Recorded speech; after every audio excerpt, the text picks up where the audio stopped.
This week on Arizona Illustrated, we celebrate Independence Day by meeting new Americans, following two Tucson police officers who provide flags for the Flagless, visiting Tucson in July 1776, and exploring one of Southern Arizona's favorite places, the Arizona Inn.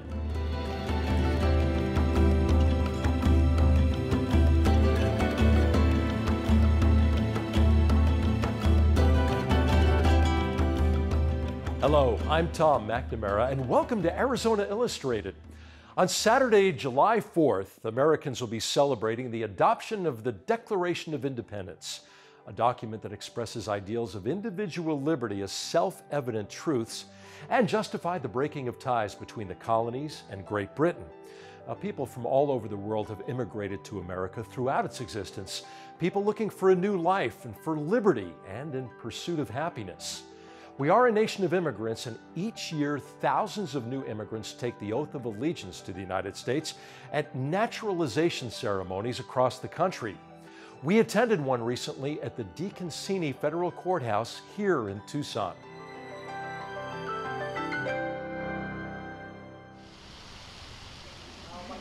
You make sure that you speak out, okay? You speak it out. We're going to be watching you. There's cameras here. We can verify that. It takes at least 5 years to get here.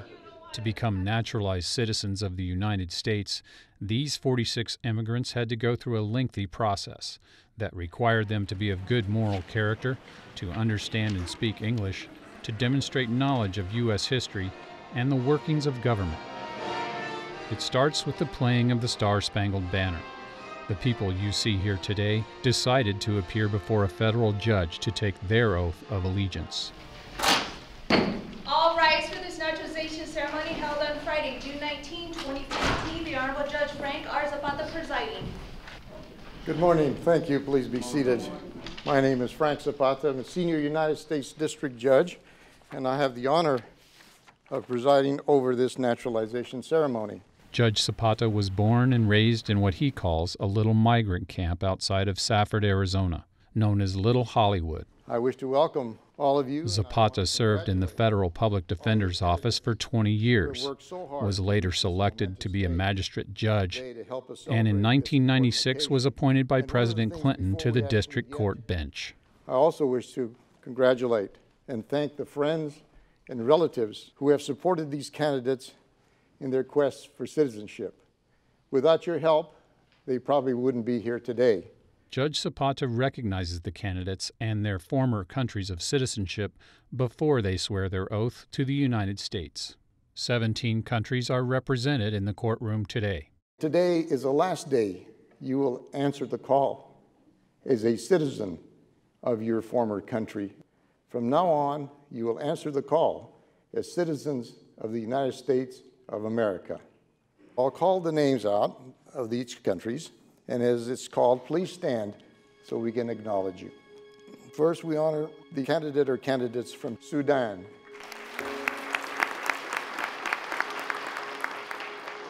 the Philippines,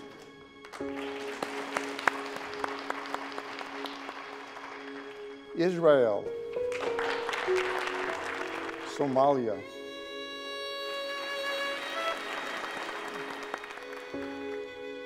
Iraq.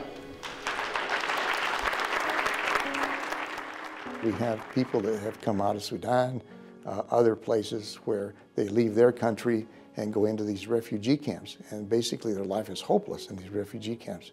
It's a place where there's not enough food, there's not enough shelter, there's no medical treatment, there's violence. And we also have people who have made treks across the desert and then legalized themselves here and now are becoming citizens.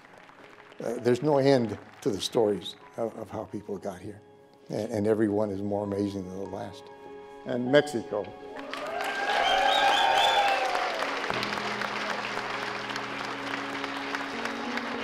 Thank you. With all the joy around this occasion, the realities of today's world are not lost on Judge Zapata. We don't want criminals coming into the country. That doesn't better your society. We don't want people who are coming into the country to harm us. So there needs to be a process where these people are weeded out, but not a process that denies everybody entry, because the vast majority of them are coming here to seek a better life for themselves and for their family. And in doing that, creating a better life for all of the people in the United States. To those folks who say it's time to close the door and stop the flow of immigrants, Judge Zapata responds. It is our country because we're here now.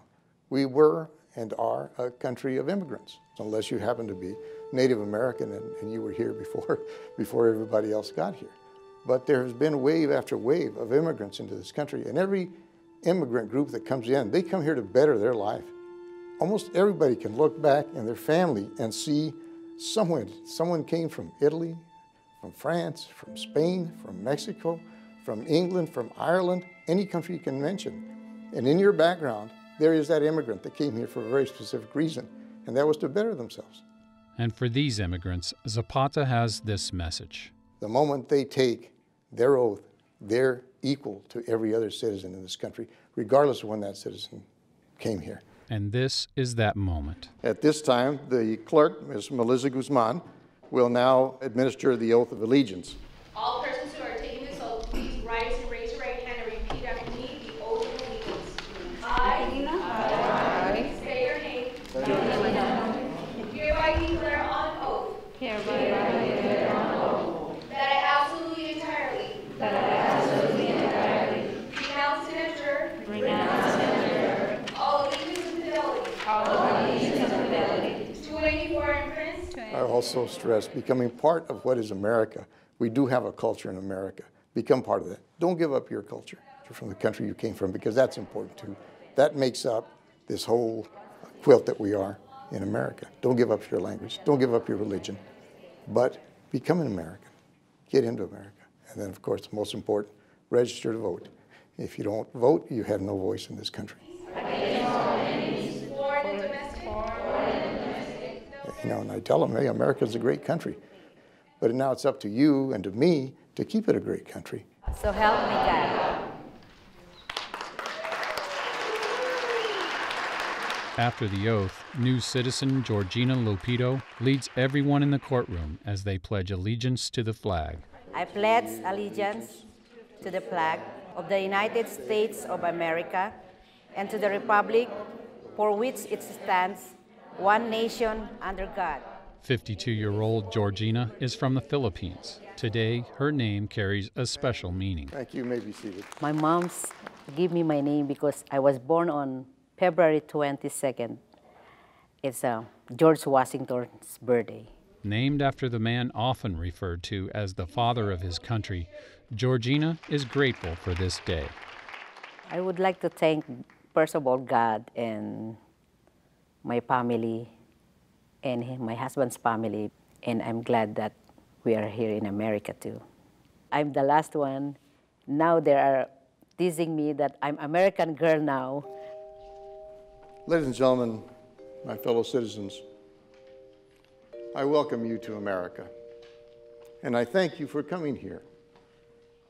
Since the birth of our nation, it has been a country of immigrants. In my case, my father was an immigrant to this country from Mexico. My mother and her family were actually born here in the United States, in Arizona, before Arizona was a state. After sharing a bit of his own story, Judge Zapata calls on his fellow citizens and their families to share their thoughts about today and what it means to them. Becoming a citizen is like being born. You're not going to be born again, and you're not going to become a citizen again. Today is the one and only day.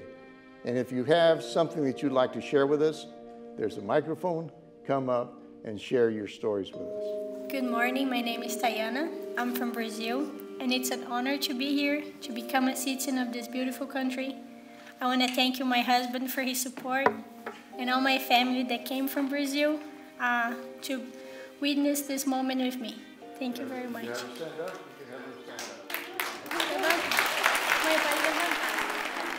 My name is Eduardo Casas from Mexico. I born in Nueva Sonora, and I'm very happy. Thank you, my wife, my son, my teacher, the English, my friend, Clark. Congratulations. Congratulations, everybody. I'm so happy to be here. After many years of procrastination, I'm finally here.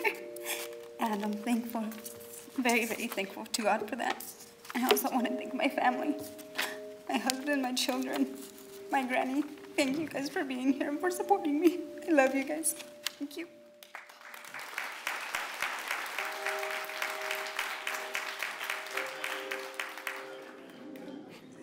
My name is Laura Garcia.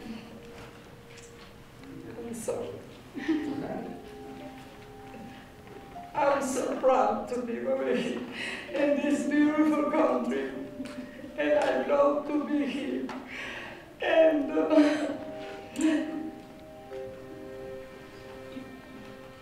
I'm so sorry.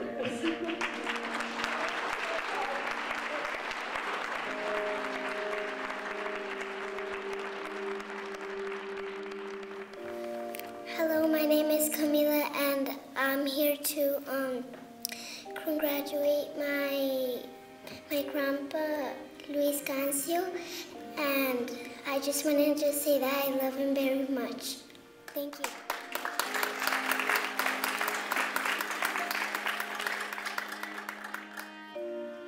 I came out here as a young kid to this country, across the border, Mexico. I've been here for 30 years, and now I became a U.S. citizen to have a better job and to help my family. I have my wife here, my daughter, and my little niece that just surprised me. I didn't think she was gonna speak. And I want to say thank you and congratulations to everybody.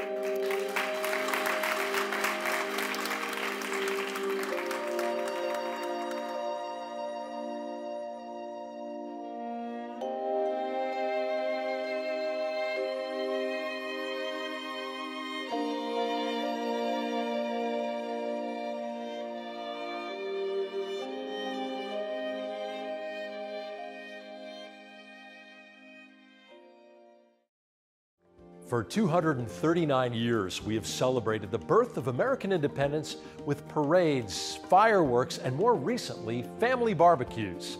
On the 4th of July, the American flag is ubiquitous. 2 Tucson police officers are working passionately to see that the stars and stripes are flying every day and everywhere.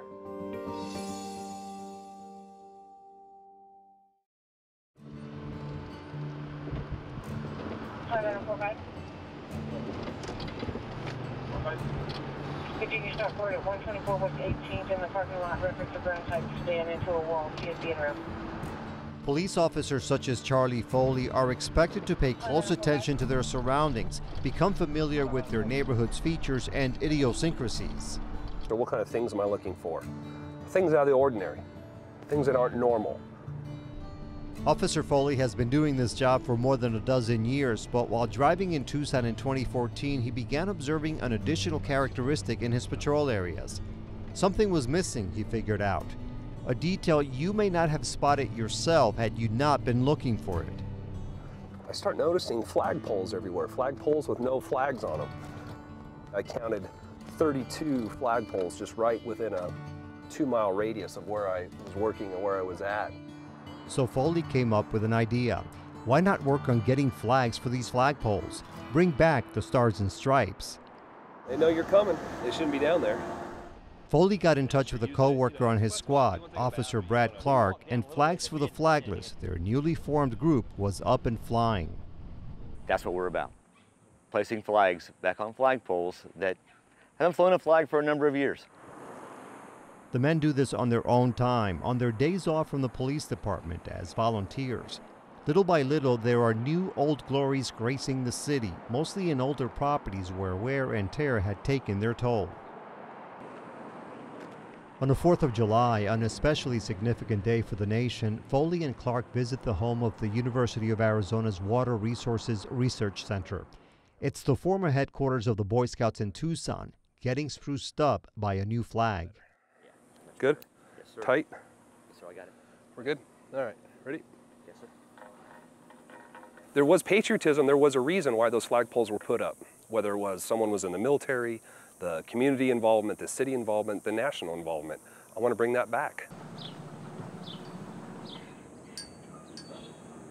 Same day in downtown Tucson, a historic funeral home is adorned with this nation's symbol once again. Candy Moser, whose two sons have served in the military, is the office manager at the business. Flag is very important to us. Our family is very patriotic, and it's just important for us to show our support for not only our military but for our country. A couple of blocks north of downtown Tucson, the emphasis turns to a business that is owned by Lupita Chesco Montiel. She used to fly a flag here, but the pole's mechanisms began to fail. She got older and busier, and months turned into years. Chesco Montiel says she was excited to hear from Flags for the Flagless. She shares a special connection to the Stars and Stripes. The flag is when my daughter served in the Army, and she was honorably discharged. She was killed here in Tucson in an automobile accident, and this flag draped her coffin. So this is the last thing that touched her body, and this is very dear to me. It's very dear to my heart. I thank you for your daughter's service.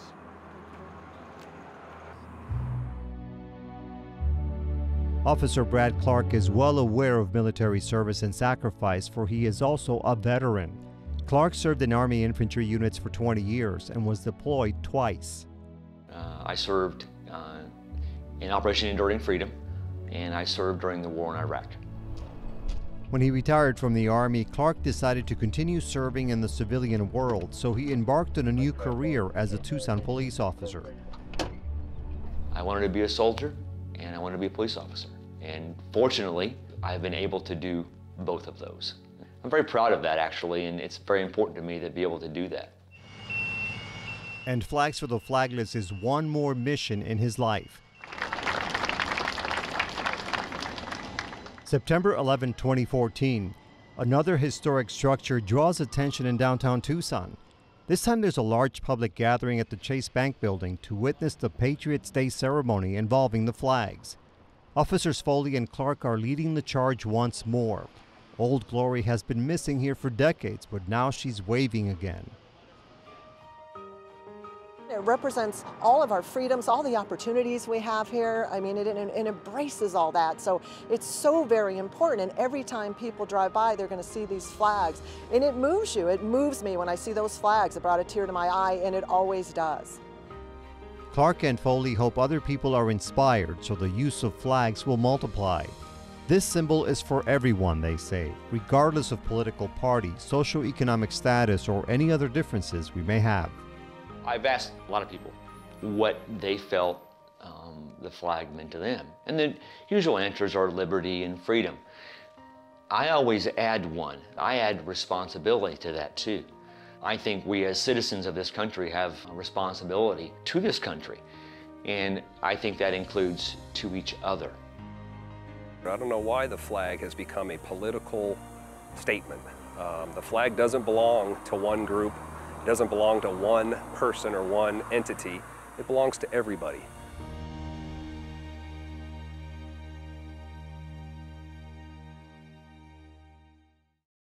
While the Founding Fathers were declaring their independence in Philadelphia, Tucson was a fledgling fort struggling to survive. Local historians give us a glimpse at life in southern Arizona in July of 1776.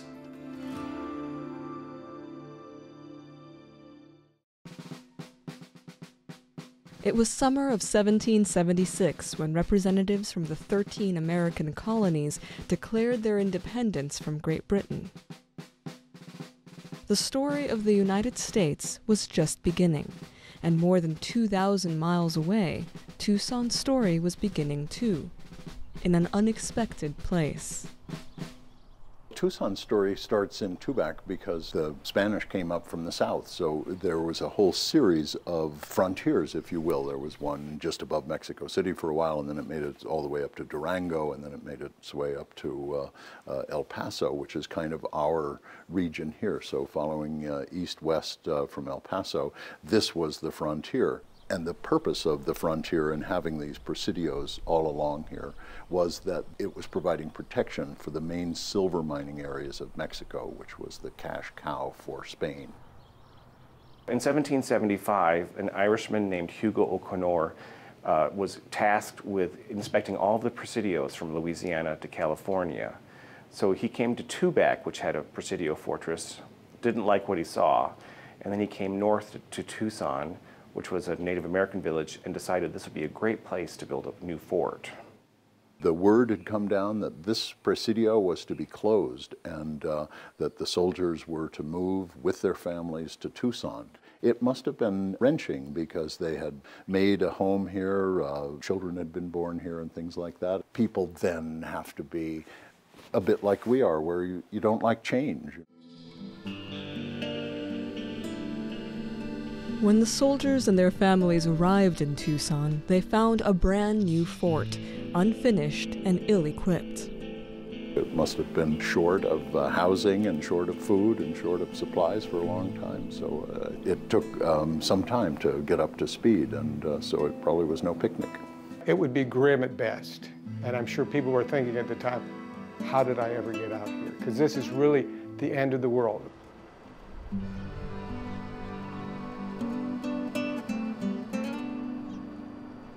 The first thing, any strategy for them to survive out here since they moved up from Tubac was to get some kind of roof over their head. So they would probably set up some type of ramada to get the heat off whatever encampments they had, and they would probably use the mesquite trees, the beams from that, and then other cross members or anything to build a ramada, and then typically maybe even have some kind of fireplace and chimney for the winter for heat. So you had to get yourself protected from the elements.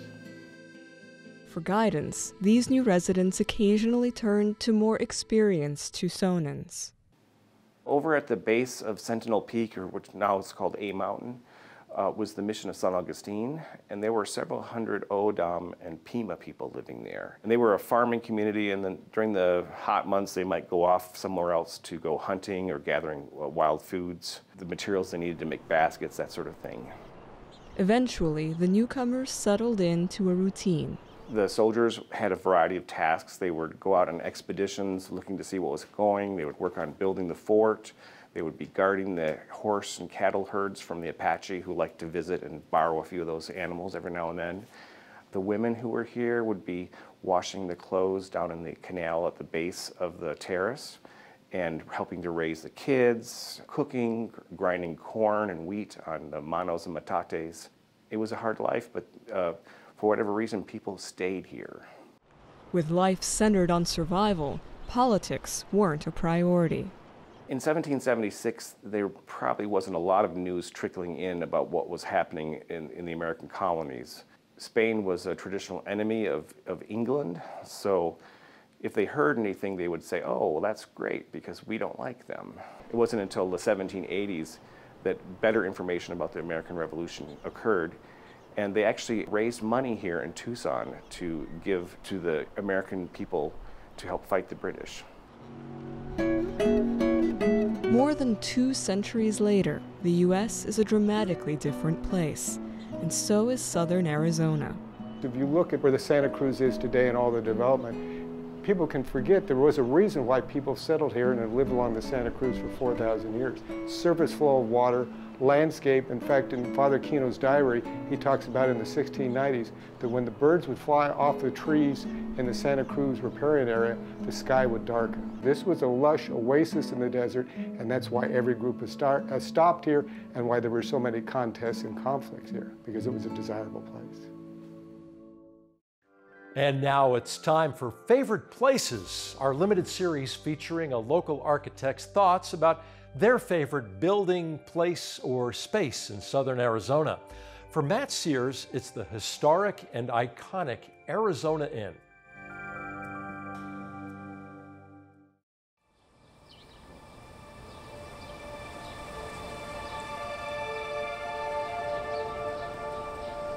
Place is an empirical driver in architecture.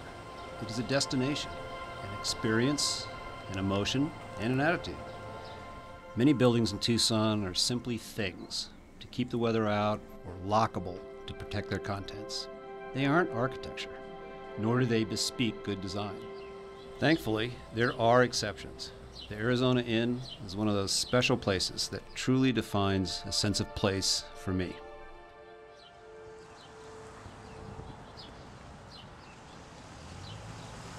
Located on Elm Street, it's a bastion of past history serenity, surprise, grace, and elegance.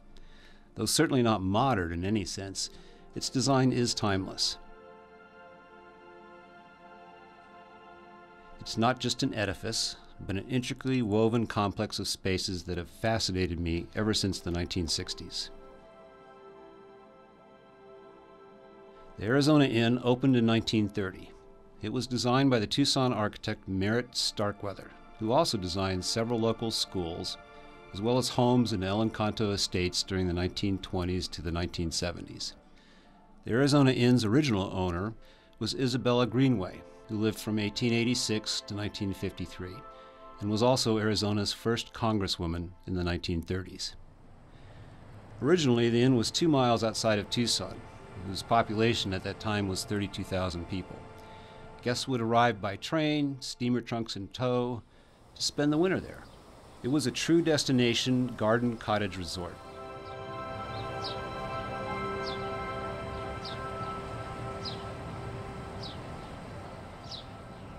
The complex is composed of 14 acres, featuring 95 rooms in the original Greenway residence. The buildings are a revival architectural style that refers to historical, Spanish colonial, and even Mediterranean influences. For me, the Arizona Inn elucidates part of Tucson's cultural heritage. The inward focus of the design protects the cores from the urban clutter of the surrounding city. The meandering paths through the property expose wonderful private spaces, exterior living areas, and lush gardens. The architectural scale is defined by 1- and 2-story thick-walled tile roof buildings. Balconies define early sleeping porches. Sometimes spaces between spaces are the most pleasing. Contrasting these intimate areas are the more formal public spaces. The luxurious interiors are also a throwback to more refined days when guests would dress for dinner, enjoy a book in the library, or even an evening cocktail by one of the many fireplaces. In total, the Arizona Inn is a place that is very special.